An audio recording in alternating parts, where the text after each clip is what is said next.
Howdy, y'all. I know it's been a while since I've given y'all an update. I think the last one was back in May when I started to really dive into looking for a job and applying places, and it worked. I came back with a few interviews, and one of them offered relocation assistance. So I took that and moved out of state.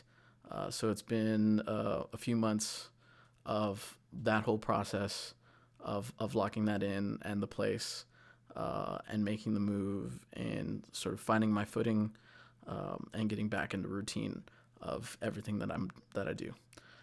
So I wanted to give y'all my experience and perspective of everything that I did to make that happen. Nothing that I'm sharing here is new. I'm sure that there are plenty of other resources online that dive deeper into it. I'm just going to give an overview of what I did. And if y'all want me to dive deeper into a certain aspect of it, I can. Um, but yeah, let's get into it. Make that smaller. Don't ask me how I did it. I just did it. It was hard. So I want to say it's been a solid 3 years of trial and error in applying for jobs. But like back in May of this year, I took a step back and really tried to focus on certain aspects of the process to see if I can boost my chances of being seen. So I wanted to give y'all that quick overview. And if it sounds like I'm reading out of note cards, it's because I am. So this is an overview of the next few slides, or overview of the 3 steps I will be going over in the next few slides. First, we'll need to narrow down the search field to find the right job you want. Second, we'll go over how important it is to make sure your resume matches the job posting to avoid being auto-denied by the algorithm and for a higher chance of being noticed by an HR recruiter. Lastly, I'll go over ways I used to make sure I stood out from the rest of the stack of applications. Pushing the submit button is really just the start of the process. There's still the competition of the job market to keep in mind. It's not enough to want it. You must want it more than everybody else. I'll move that over here.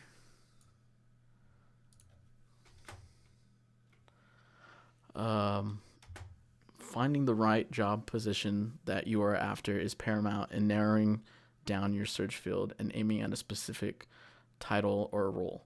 Logically, it would make sense to put everything you've ever done on a piece of paper and then ask, where do I fit in?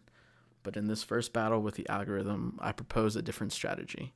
Discover the jobs that are available in the area you want to be in, and then mold yourself to fit into that role. Become the perfect candidate for what's available rather than hoping you can find something that fits what you've already been doing.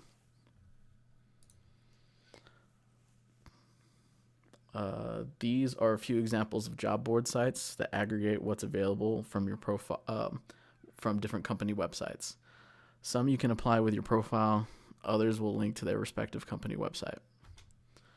This is a process of trying different variations of cities and job titles and distances. The more you search and interact, the better the recommendations become. So make sure to save relevant job postings for the algorithm. Not all job postings will reach these sites, so I would search out company websites to check the career sections often. Hospitals, universities, and financial institutions are a good place to start. If you want to work for the city or state, you can find those on government jobs. Clearance jobs is for those that have secret clearance or are seeking sponsorship for one. From what I understand, there are 2 hurdles standing between you and the initial interview. The first one being the algorithm reading your application and then either promoting or auto-denying you. Those applications lucky enough to be pushed to the top will then be seen by an HR recruiter that oftentimes are not familiar with specific skill sets and are just focused on a few key things in the resume. This is why it's important to tailor make your resume for the specific job posting you're applying to. Matching keywords involving the technologies or frameworks used by the company can boost your chances of being seen and can give you an idea of areas you need to focus on if this is truly the job you want. This is all speculative using what I can gather from this side of the table, If anyone has any experience of the hiring and interview process from the other side, please feel free to give your take in the comment section. I would love to hear it. The recruiter's main focus is usually in job titles and how long you've held that title. So be sure their qualifications are in line with your experience. It is possible that they will accept a degree and or related certifications in lieu of experience. If you are missing any required experience or education, you can always utilize free or cheap online resources to skill up and chase the knowledge or certifications they are looking for. I have other videos covering these resources, so be sure to check those out to learn more. The Forge is a free virtual work experience that offers job simulations and programs from top companies to develop real-life skills for real-life roles. JobScan uses the same algorithm HR does and helps you optimize your resume keywords for each job listing so that your application gets found by recruiters. Indeed has a list of resume samples you can use as a template for a specific job role, then you can build it out from there. Of course, there is a way to circumvent the bots in HR, and that would be through a referral. Networking is a key component to standing out amongst the crowd. After I would send out an application, I took to LinkedIn to find and message team members of the company that I just applied to. I was looking for someone that could understand my skill set and could pass my name along to the right people. It feels annoying, but I think it helps and is worth the extra bit of effort. I would use the alumni tool on LinkedIn and found people to connect with that also went to my online university. It's not necessary, but a good jumping off point to start the conversation. It also helps to have an online presence when people start looking into you. I would make LinkedIn posts linking to blogs, websites, or YouTube content, promoting my projects and showcasing my skill set. It helps to know others doing the same thing, so there can be some cross promotion for more chances of engagement. Sometimes the place that I applied to would host job fairs. This is a good chance to network with the leadership, show your face, and give them your resume expressing your interest. Updating your LinkedIn and Indeed regularly will help boost your profile and push your content to the top. Stay connected to your references and let them know that you're looking for work. It is often who you know and not what you know, so maybe an opportunity is waiting for you to reach out. After the initial interview with HR, it's typical for the second interview to be with the team. STAR stands for Situation, Task, Action, and Result, and is a good framework to structure your responses when the time comes.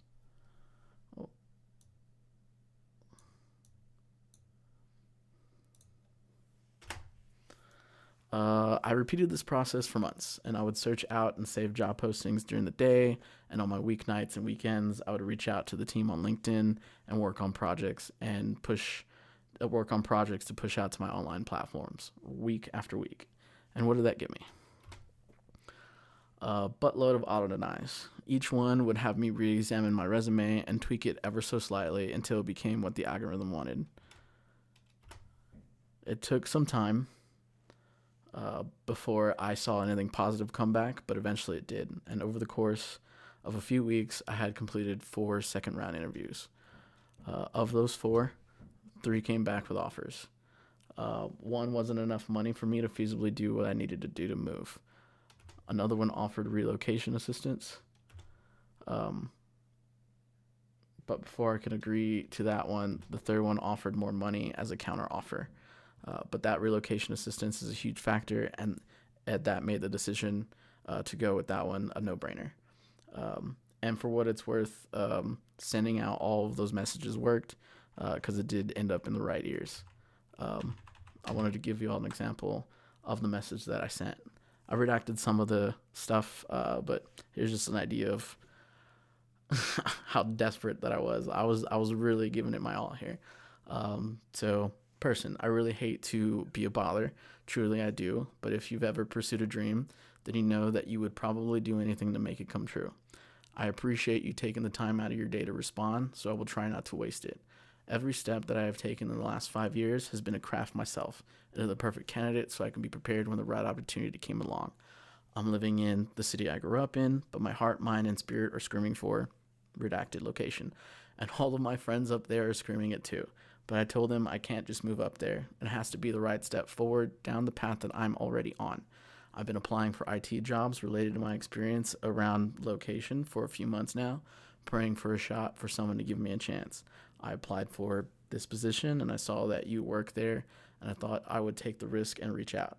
I don't know if there's anything that you could do for me, and I'm not expecting a miracle, but I would definitely nominate you for sainthood if this works. At the very least, I want to introduce myself so I am not just another one in the stack. So when I tell you that I was being extra, I was being extra. And that's what these platforms are for. That's what they want to be used for. You can pay to send messages on LinkedIn to people that you're not connected with, or you can just shoot them a connect and pray they connect back. But yeah, that's all I had for you for now. If y'all have any questions, comments, or concerns, please leave a comment down there. Don't forget to like and subscribe and all that good stuff. I'll see you on the next one.